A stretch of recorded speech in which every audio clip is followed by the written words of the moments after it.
시작되기 전에 11월 말에 내가 담임 목사로서 성도들을 위해서 어떻게 하는 것이 하나님이 기뻐하시고 복을 주실 만한 모습인가 여러 가지 생각하던 중에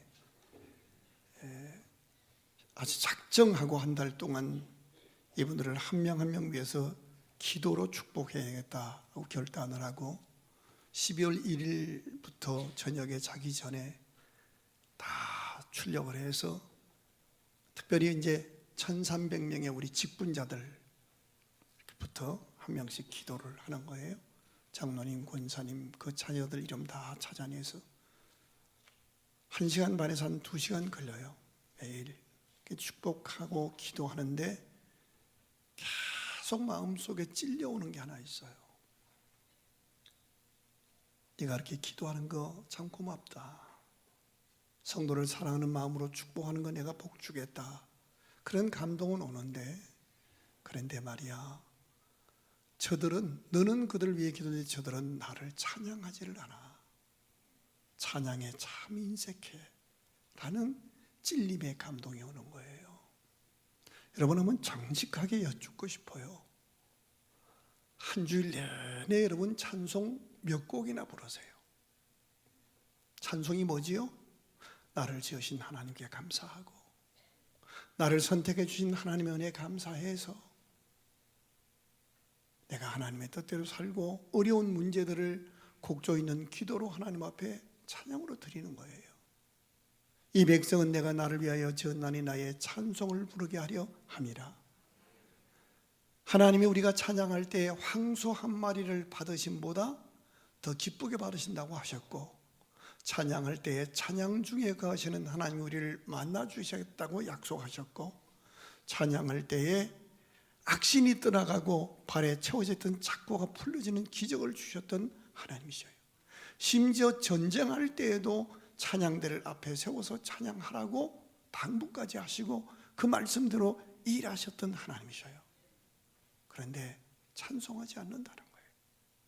여러분, 가만히 한번 생각해 보세요. 아마 어떤 성도는 예수 믿는 사람이에요. 권사고 장로고 집사하고 목사일 수 있는데 한 주간 내내 주일날 예배당에 와서 2곡, 3곡 찬송이 전부일 거예요. 그게 가슴 속에 너무 아프게 맺히는 거예요. 그런데 그 사람의 핸드폰을 털면 임영웅 노래는 500번씩 나와. 이찬원의 노래는 다 외워. 그래서 제가 요즘에 주일에 설교하기 전에 찬양을 꼭 한 곡씩 함께 하자는 거예요. 여러분 찬양은 아무나 부르는 거 아닙니다. 군인이 되었을 때 군가를 부르는 것처럼, 대한민국 국민이 되었을 때 애국가를 부르는 것처럼, 미국 시민권 신청해놓고 시민권 받았을 때 시민으로서 미국 국가를 눈물로 부르는 것처럼 하나님의 백성만이 부를 수 있는 특권이에요. 특권. 믿으십니까? 자, 이제 성탄의 계절이에요. 우리 찬양 한 장을 크게 드리는 것으로 오늘 설교를 시작하려고 해요.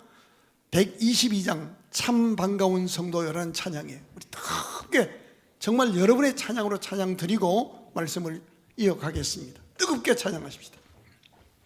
특별히 몸이 아픈 사람 아픈 환부에 손대고 찬양하는 중에 찬양 중에 가시는 하나님의 능력을 체험하는 그런 신유의 은사가 임할 줄로 믿습니다. 122장 뜨겁게 찬양합니다.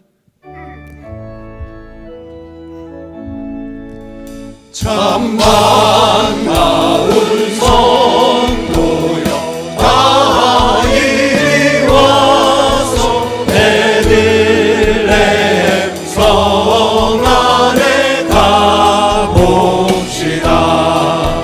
저 그림에 누이신 아기를 보고 엎드려 절하세.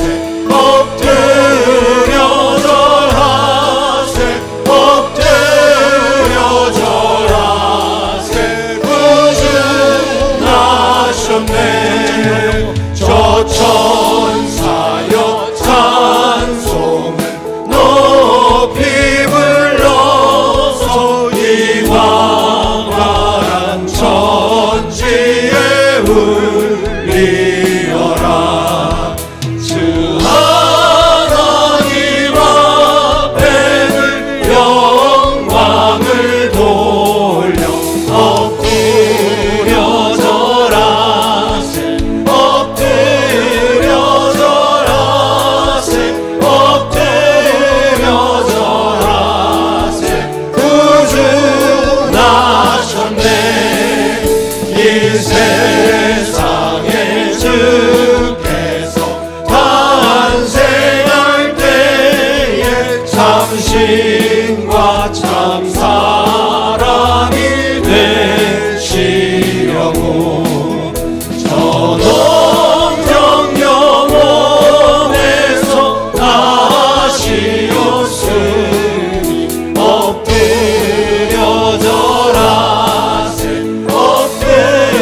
2025년이라고 전 세계 사람들이 얘기하는 거예요. 정확히 표현하면 주후 2025년이에요. 예수 그리스도가 이 땅에 오신 날을 기점으로 세상 모든 사람들이 해를 정했어요. 인류가 바뀌었다는 거예요. 예수 안 믿는 나라에서도 이건 인정해요. 예수님이 이 땅에 오신 그날을 기점으로 연대를 계산하는 거예요. 예수 그리스도가 이 땅에 인간의 몸을 입고 오셨다는 역사적인 증언이고 그것을 우리는 인정하고 있어요. 그런데 그 예수님을 구주와 주님으로 영접하고 하나님의 자녀가 되었다고 하지만 정작 삶의 현장에서 오늘 내가 만난 문제, 오늘 내가 당한 사건, 오늘 내가 갈등하고 아파하는 인간관계 속에서 그 나의 삶의 구주여 주님이신 예수님이 성령으로 다스려 주시기를 사모하지를 않아요. 예수 믿는 것 같은데 필요할 때만 이용해 먹고 예수님은 성전에 계셔요. 불편하셔요 따라오시면. 예수님 내가 한 주에 한 번 매주 나올게요. 와서 헌금도 돈 10,000원씩 드릴 테니까 받아 잡수시고 여기 계시와요. 그리고 예배 마치고 나가서는 내 마음대로 살게 해 주시되 내가 꿈꾸고 원하는 바는 다 이루어 주시고 요술방망이처럼 그렇게 일만 해 주시고 계셔요. 착하시잖아요 하나님? 이렇게 믿는 거예요. 그런가 하면 예수님이 이 땅에 오셨던 그날 대다수의 사람들은 자기 삶에 바빠서 예수님이 영접하지 않았어요. 구약 성경에 예수님이 오실 것이 수십 번 예언되었고 그 예언의 말씀대로 예수님이 이 땅에 탄생하시던 그날 심지어 서기관, 성경을 연구하는 것을 업으로 살던 사람들, 제사장들, 종교인들조차도 예수님을 알아보지 못했고 영접하지 않았습니다. 자기 삶에 바빴습니다. 그래서 예수님은 여관이나 호텔이 아닌 성전이 아닌 말밥통 마국간에 처박혀 탄생하셨습니다. 동방박사 몇 명, 연세 많지만 성전에서 기도하던 안나라는 여자 선지자, 여전도사님, 들에서 양치던 목동, 요 몇 명만 주님을 알아보았고 영접했고 그에게 경배했습니다. 우리는 수많은 사람 가운데 지명을 받아 하나님의 은혜로 예수가 믿어지고 예수 믿어 고백해서 하나님의 자녀가 되었습니다. 그런데 예수 믿기는 하지만 하나님이 오늘 내가 두 발 딛고 있는 이 도시에서, 이 직장에서, 이 교회에서, 이 가문에서 주시는 은혜와 복을 받았음에도 누리지 못하는 경우가 너무 많습니다. 오늘 본문에도 하나님으로부터 큰 땅을 축복으로, 몫으로, 기업으로 분배받았으나 누리지 못하는 안타까운 모습이 한 폭의 그림처럼 소개됩니다. 자, 1절 같이 보실까요? 시작. 요셉 자손이 제비 뽑은 것은 여리고 샘 동쪽. 그래서 1절부터 4절은요 요셉 자손이 받은 축복의 땅이 자세히 그 경계가 소개됩니다. 그리고 4절 읽을까요? 4절 시작. 요셉의 자손 므낫세와 에브라임이 그들의 기업을 받았다. 중요한 것은요 요셉이 받은 것이 아니라 요셉의 자녀가 받았다는 겁니다. 여기서 우리가 한번 눈으로 보시면서 확인하면 본문의 이해가 될 거예요. 야곱의 가계도입니다. 야곱이 정말 제멋대로 살던 사람이에요. 그러다가 신앙이 성숙해지고 그 과정에서 아들을 12명이나 낳았는데 그 아들들이 복받은 거예요. 근데 지금 요셉이 몇 번째 아들이에요? 11번째 아들입니다. 복을 받는데 지금 하나님이 약속하신 가나안 땅을 정복한 다음에 그 받은 정복한 땅을 분배받는 현실의 자기의 축복으로 받는데 원래 순서대로 하면 장남인 르우벤부터 차례로 받아야 돼요. 근데 뜬금없이 16장에 11번째 아들인 요셉이 복을 받는데 요셉이 받는 것이 아니라 누가 받아요? 그 아들, 그러니까 야곱의 손주가 받는 거예요. 근데 손주가 받는데 므낫세가 형이니까 원래 그 문화에는 장자권의 축복이 있어서 므낫세가 받아야 하는데 에브라임이 받게 된 거예요. 이것은 에브라임은 복받을 자격이 없는데 복받았다 하는 것을 의미하는 거예요. 자, 그럼 여기 질문이 생기잖아요.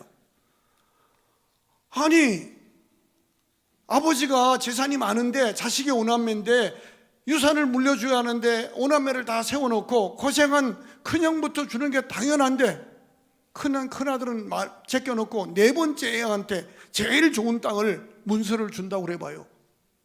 우리가 만약에 그 현장에 있었다면 얼마나 이상하겠어요.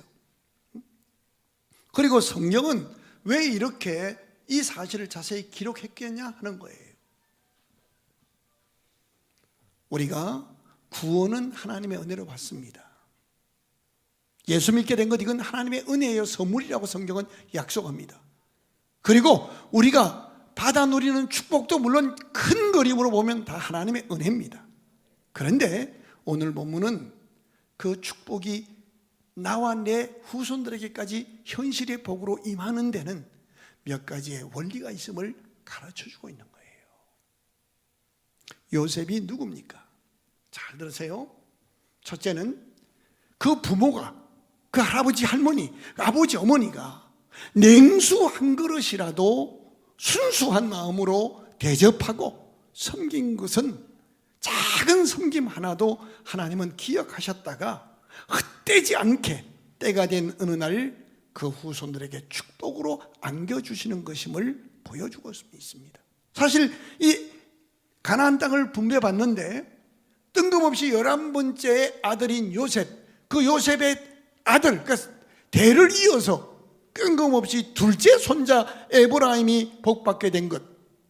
에브라임은 아무것도 한 일이 없는 그냥 요셉의 차남일 뿐이에요. 그런데도 불구하고 그가 이토록 분에 넘치는 복을 몫으로 분배받게 되는 것은 그 아버지 요셉의 선행이 있었다는 겁니다. 아버지 요셉이 형들에게 인신맘에 당해서 남의 나라로 팔려가서 죽을 고생을 합니다. 그런데도 그는 형들을 용서합니다.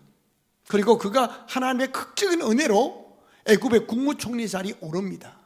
그랬을 때 그가 한 일이 뭐죠? 원수 갚은 게 아닙니다. 자기한테 상처 준 형들을 보복한 거 아닙니다.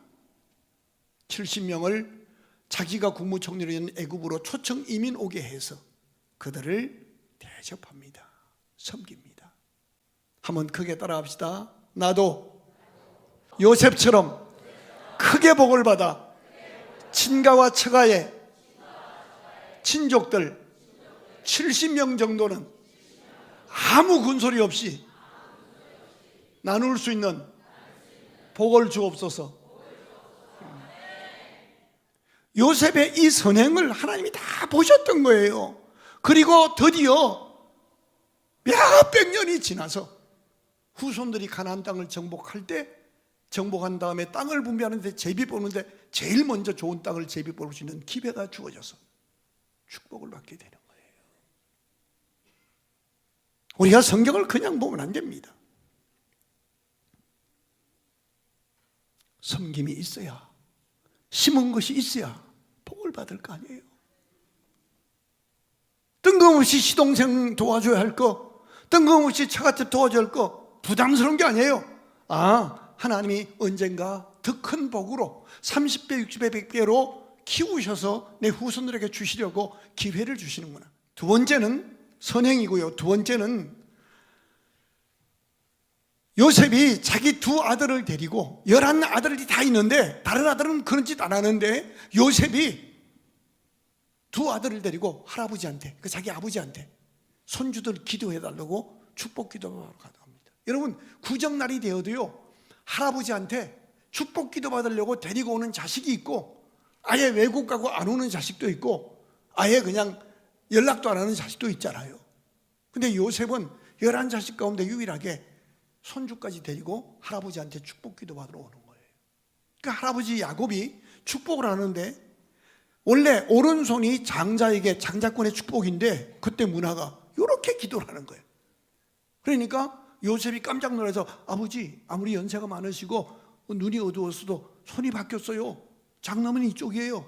근데 아버지가 뭐라 그래? 알아 임마, 그리고 그냥 축복했어요.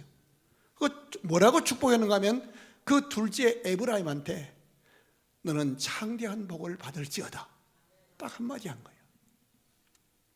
그 할아버지의 손을 어긋맞게 안고 했던 축복 한마디가 수백 년이 흘러간 어느 날 가나안 땅을 분배받는 그때에 제일 좋은 땅을 분배받는 축복으로 나타난 거예요.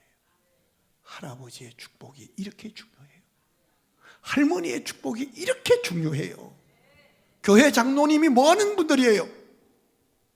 목양자입니다. 목양자. 성도들을 가르치기 전에 성도들을 축복하라고 기름 부어 세운 직분자가 장로입니다.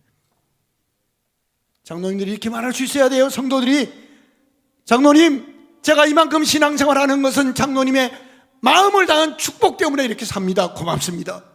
이래야 되는 거예요. 목사가 뭐 하는 거예요? 축복하는 거예요. 부모가 할 수 있는 제일 좋은 사명이 뭐예요? 감당해야 할 사명이 축복하는 겁니다.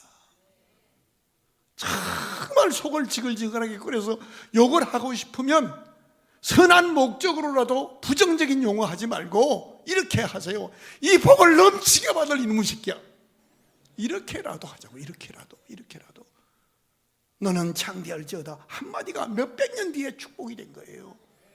교인들이 교회 나오면서 잘못 살았을지라도 당당하게 나올 수 있어야 돼. 내가 어떻게 개판치고 살았어도 내가 교회 가면 말씀 듣고 우리 목사님, 우리 장로님들 나를 주의 이름으로 축복하리라, 나는 그래서 회개하고 다시 일어나리라.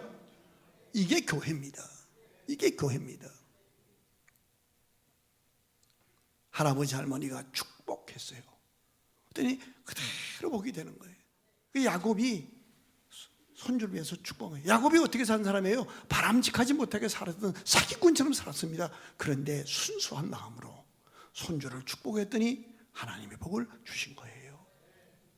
나는 여러분의 가문이 이 축복의 개성이 있기를 주의 이름으로 축원합니다. 그리고 자녀들이 아버지가 뭐 바람직하게 살았네, 뭐 할아버지가 뭐 그런 얘기 평가하지 말고, 그분은 축복의 통로로 세움받은 축복의 수도꼭지예요. 그분에게 기도받을 수 있어야 돼요. 그분에게 기도받을 수 있어야 돼요. 하나 더 있습니다. 이 할아버지 엉망으로 산 야곱이지만 그가 이제 성숙해져서 죽기 직전에 손주 이름 불러가며 손주까지 축복했어요. 그리고 600여 년의 세월이 흘러가요.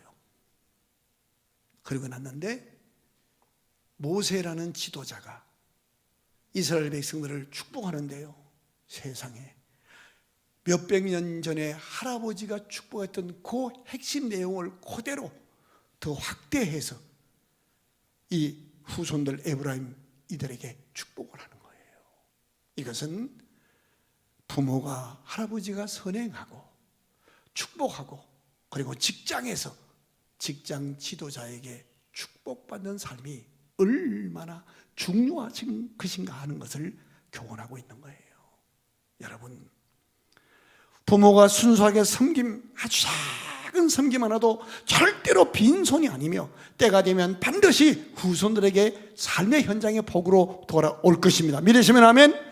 부모가 믿음으로 축복한 축복이, 그리고 직장에서 그가 속한 공동체에서 지도자와의 관계를 바르게 해서 그에게 축복받으면 그 지도자가 인간의 언어로 축복해 주었지만 그 언어로 축복한 축복이 때가 되었을 때 현실의 축복으로 정당한 몫으로 기업으로 주어지게 된 것입니다.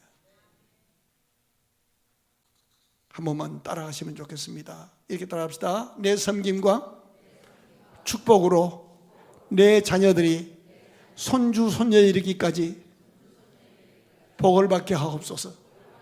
내 자녀가 어떤 직장에서도 리더에게 복을 받게 하옵소서. 아멘. 본문 16장에 받을 자격 없는 에브라임이라는 사람에게 아버지의 헌신과 수고, 할아버지의 축복이 그대로 현실 속에 이루어져서 기업으로 몫을 받게 되었습니다. 받을 자격 없던 사람이 부모의 섬김과 할아버지 축복으로 이런 어마어마한 복을 받게 되었다면 어떤 모습으로 드러나야 정상이에요? 감사하고 기쁨이 충만하고 주신 축복과 은혜 가지고 온전히 하나님 말씀에 순종하고 그 가나안 땅의 사람들에게 복음 전하고 선교하고 그러는 삶이 순리일 텐데 10절의 엉뚱한 모습입니다. 이게 오늘 설교의 핵심입니다. 10절 같이 보실까요? 시작. 그들이 게셀에 거주하는 가나안 족속들을 쫓아내지 아니하였으므로 가나안의 족속이요 오늘까지 에브라임 가운데 거주하며 노역하는 종이 되냐. 무슨 뜻인가? 제가 설명하면 이해가 될 거예요. 에브라임이 그 땅을, 큰 땅을 받았어요. 근데 하나님은 이 땅에서 축복의 완성품을 누구에도 주시지 않아요. 기회를 주시고 날마다 기도하면서 축복을 이루어가고 누리게 하시는 거예요. 우리는 털도 안 뽑고 그냥 하나님이 대박으로 쳐서 나는 아무것도 안 하고 그렇게 이상한 알라딘의 요술램프 같은 그런 하나님을 요구하는데 하나님은 그렇게 하지 않아요. 누구에게도 축복의 완성품을 주지 않아요. 가나안 땅을 차지했어요. 분배받았어요. 가서 보니까 게셀 족속이라는 기골이 장대한 족속들이 살고 있는 거예요. 그 족속을 몰아내라는 거예요. 이 의미는 그들의 악한 영향력, 그들의 악한 종교 문화, 악한 습관들을 본받지 말고 너희는 하나님을 믿는 믿음의 거룩한 문화로 땅을 정착하라는 거예요. 땅을 지배하라는 겁니다. 이해가 되게 무슨 말인지? 그런데 하나님이 쫓아내라고 했는데 합리적으로 생각하는 거예요. 자기들은 종살이 하던 사람이고 농사는 안 지어봤는데 땅은 분배받았어요. 그런데 그 게셀 족속들은 그 땅에 대대로 살아오고 농사 짓는 사람들이에요. 그러니까 그들을 쫓아내는 것보다는 그들을 자기들의 알바로 쓰면서 어려운 일들을 같이 하면서 쫓아내지 않고 또 명분으로도 하나님은 사랑이시니까 어떻게 사랑의 하나님을 믿는 사람이 그렇게 야박하게 쫓아낼 수 있어? 사랑을 실천하면서 그들에게 어려운 일은 맡기자. 이렇게 타협한 거예요. 하나님의 말씀보다 현실적인 타협으로 바르게 사는 것보다 편하게 사는 쪽을 선택한 거예요. 그래서 그들을 자기들의 노역하는 종으로 신분을 부여해서 벌어먹고 산 거예요. 얼른 들으면 아주 합리적이고 상당히 융통성이 있는 사람으로 보여져요. 기억하세요. 예수 믿는 우리는 어디서든지 받은 복을 누리고 물려주는 바른 복을 누리기 위해서는 편리함을 따라가면 안 돼요. 편한 신앙생활하면 망합니다. 바르게 믿어야 돼요. 복이 되게 살아야 돼요. 편한 신앙, 합리적인 명분 내세워서 편하게 믿었던 것, 타협한 것, 이것이 문제였습니다. 게셀에 거주하는 가나안 족속을 쫓아내지 아니하였으므로 그들이 대대로 그들의 노역하는 종이 되니라. 여러분, 자신의 육신에 조금이라도 편하고 좀 더 현실적인 이익이 되는 쪽으로 타협한 거예요. 이것이 바로 우리 모습일 수 있어요. 뭐 그럴 수도 있지 않냐고, 합리적이지 않냐고 생각하지만 이것이 얼마나 엄청난 문제가 되는가를 역사는 증언하고 있어요. 계속 읽어가다 보면 그 남겨둔 게셀 족속이 후손들에게 계속 악한 영향력을 끼치는 거예요. 악한 문화를 끼치는 거예요. 결국 그들이 두고두고 후손들에게 굴레와 아픔의 족쇄가 채워진 거예요. 한번 따라 합시다. 편한 것보다 바르게 믿고 복이 되게 살게 하옵소서. 아멘. 제가 편한 것 추구하면 교회는 편안한 것 같지만 서서히 무너집니다. 아무든지 나를 따라오려던 자기 십자가를 지고 자기를 부인하고 나를 따를 것이니라. 바르게 가야 합니다. 바르게 가야 합니다. 자, 근데 하나가 더 있어요. 1절을 보고 말씀을 정리합니다. 여러분이 보지 못한 걸 봐야 되는데 16장 1절 보십시오. 시작. 요셉 자손이 제비 뽑은 것은 여리고셈 동쪽. 그리고 쭉 그 경계를 쭉 설명해 놨어요. 계속 제일 많이 나오는 단어가 경계예요. 원래대로 하면 아까 가계도에 보면 땅을 분배할 때 제일 먼저 가계도 띄워주세요. 누가 맨 먼저 제비 뽑아야 돼요? 르우벤이어야 돼요. 르우벤. 근데 뜬금없이 11번째가 제비를 뽑은 거예요. 질문이 생기잖아요. 르우벤이 왜 장자임에도 불구하고 가만히만 있으면 아브라함, 이삭, 야곱 자기한테 4대째 축복, 장자권의 축복을 받아야 되는데 이 축복의 기회가 제비 뽑는 것조차도 기회가 11번째로 넘어가야 했을까 하는 질문이에요. 역대상 5장 1절에 해답이 기록돼요. 역대상 5장 1절 시작. 이스라엘의 장자 르우벤의 아들들은 이러하니라. 르우벤은 장자라도 그의 아버지의 침상을 더럽혔으므로 장자의 명분이 이스라엘의 아들 요셉의 자손에게로 돌아가서 족보에도 기록이 안 돼요. 아버지의 침상을 올랐다, 이 말은요 경계를 넘어선 것을 말해요. 경계를 넘어선 것을 말해요. 잘 들으세요. 내가 낳은 내 새끼도 내 경계를 침범하면 복이 안 나가요. 1계명부터 4계명은 인간이 하나님과 절대로 지켜야 할 경계를 기록했어요. 안식일은 그렇게 지키라. 하나님과의 관계 넘지 말아야 하는 거예요. 그 다음에 너희가 정말 이 땅에서 복되게 살려고 하면 인간과의 관계를 지켜야 한다. 그 인간과의 경계의 첫 번째가 내 부모를 공경하라. 그리하면 땅에서 잘되고 장수하리라. 남의 것을 탐내지 말라. 경계를 넘어서면 복이 없는 거예요. 굉장히 중요합니다. 내가 낳은 내 딸도, 이뻐 죽겠는 딸도 어느 날 아버지 엄마의 경계를 넘어서면 그에게 축복이 나가지 않습니다. 또 하나 있습니다. 경계를 넘어선 것 있고요. 여기서 하나 짚고 넘어가야 되는데요. 여러분 장례식에 가보면 입관할 때 누가 제일 설교 울던가요? 응? 속 제일 많이 썩인 놈이나 년이 많이 울어. 응. 두 번째, 장남 장녀는 거의 안 울어. 막내나 그 막내에서 두 번째가 많이 울어요. 부모가 이제 성장해가지고 부모도 성숙해진 거야. 처음에는 애를 낳고 어떻게 키워야 할지 모르고 그냥 키운 거야.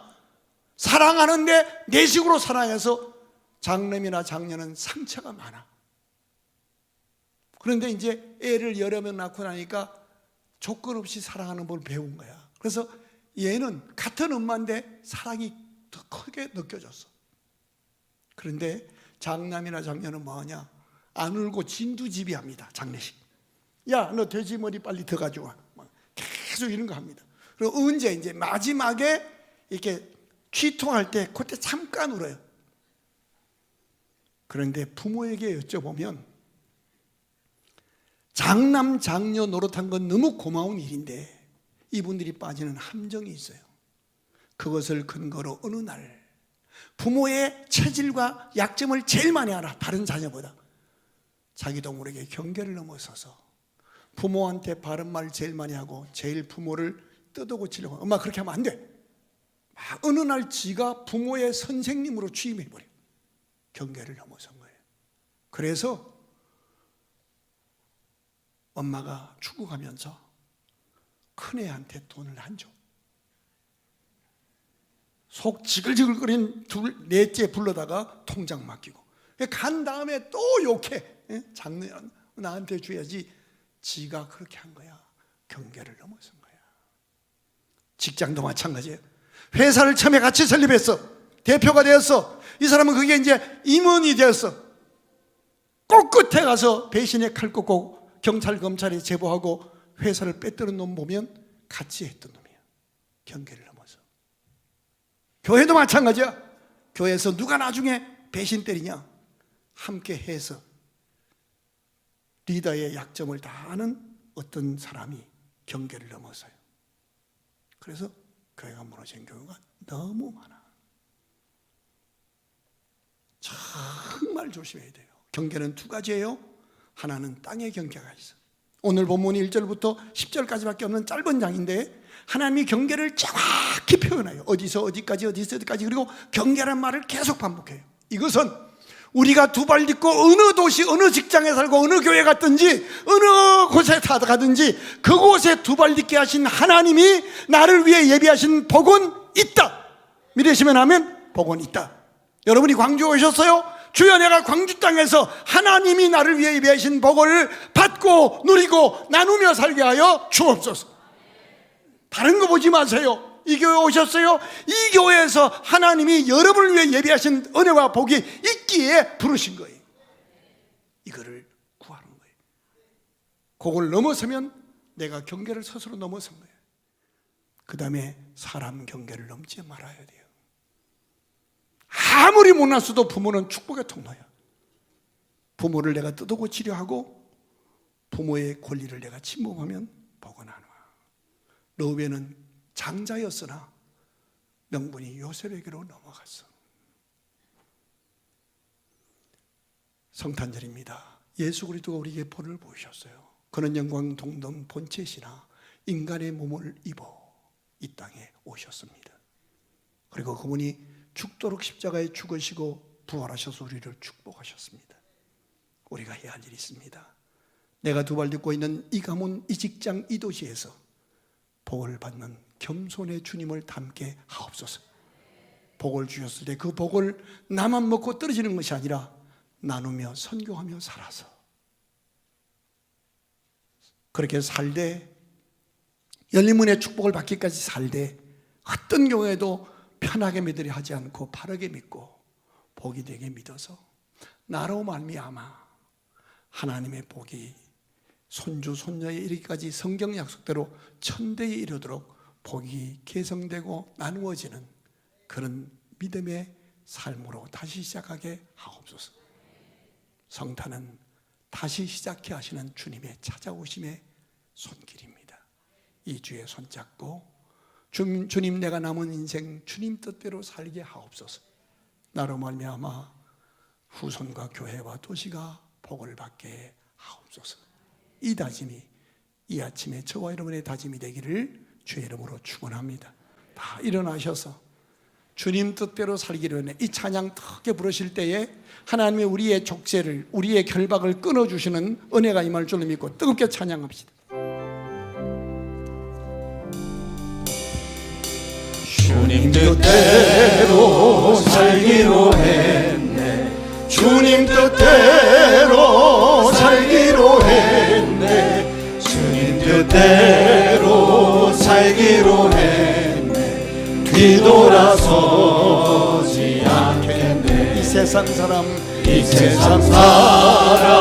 날 몰라줘도 이 세상 사람 날 몰라줘도 이 세상 사람 날 몰라줘도 뒤돌아서지 않겠네. 세상 등지고 십자가 보내. 세상 등지고 십자가 보내. 세상 등지고 십자가 보내. 뒤돌아서 원합니다. 주님 뜻대로 살기로 했네. 주님 뜻대로 살기로 했네. 주님 뜻대로 살기로 했네. 주님 뜻대로 살기로 했네. 뒤돌아서지 않겠네. 이 세상 사람 날 몰라줘도 이 세상 사람 날 몰라줘도 이 세상 사람 날 몰라줘도 이 세상 사람 날 몰라줘도 뒤돌아서지 않겠네. 세상 등지고 십자가 보내.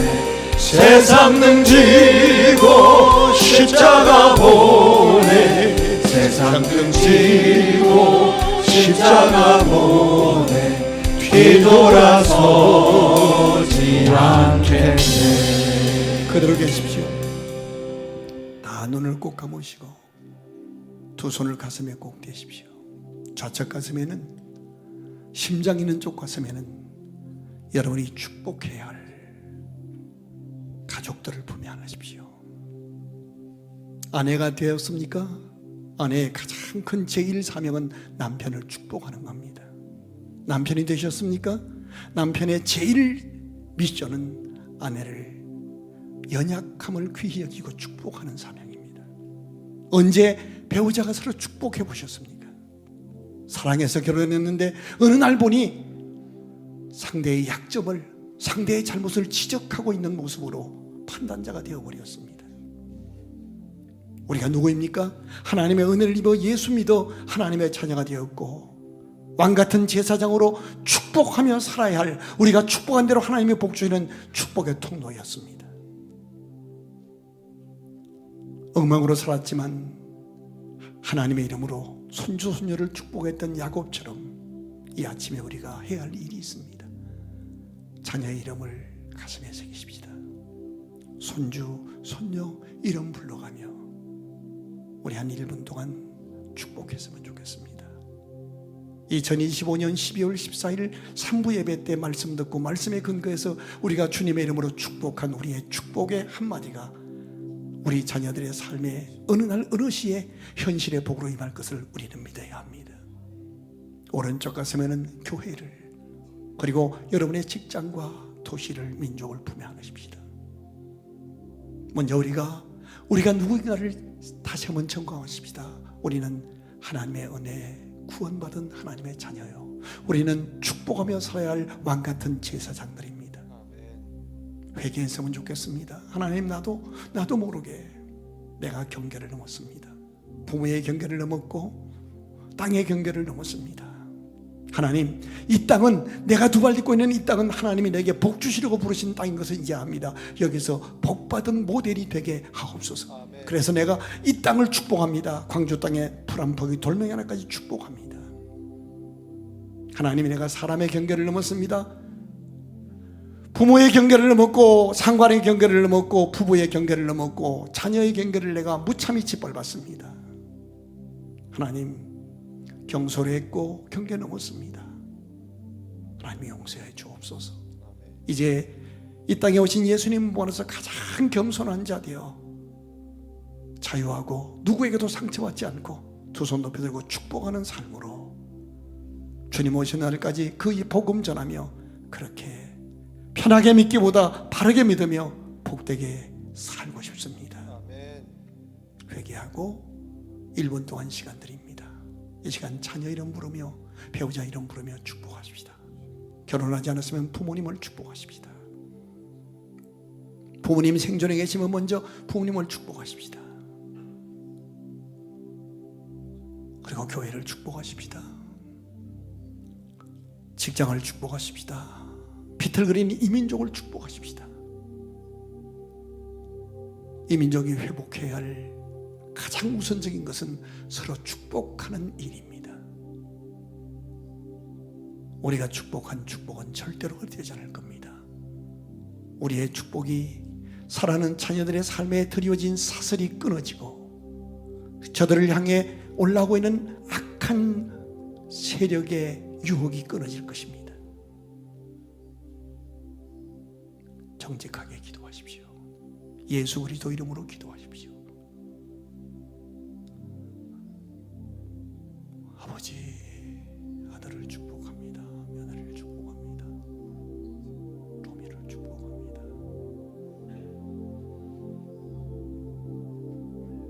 경계를 정하시고 두 발 딛고 살게 하신 이 땅, 경계를 정하시고 섭리하셔서 인도하시고 두 손 높이 들어 축복하며 섬길 수 있고 먹고 살 수 있는 직장을 주신 이 땅을 축복합니다. 하나님, 경계를 넘어섰던 우리의 경솔함과 우리의 오만을 회개하고 가장 낮은 자리로 내려가 믿음의 주요 온전하신 주님 본받아 성탄의 계절에 자유함으로 두 손을 높이 들고 가장 낮은 곳에서 축복하며 시작하오니 시작해 하신 주여, 우리 손 붙잡아 주시고 주의 뜻대로 쓰임받으며 살게 하여 주시고 이 아침에 우리가 축복한 대로 우리 후손들대로 복을 받게 하여 주시옵소서. 이제는 주 예수 그리스도의 은혜가 하나님 아버지의 크신 사랑하심과 성령의 교통 위로 축복 인도하시니 예수 그리스도를 본받아 가장 낮은 자리에서 축복의 손을 높이 들고 기뻐 노래하며 기도하고 축복하고 찬양하는 주의 자녀들과 저들의 생업과 후손들과 교회와 도시와 민족 위에 이제로부터 영원토록 함께 계실지어다. 아멘.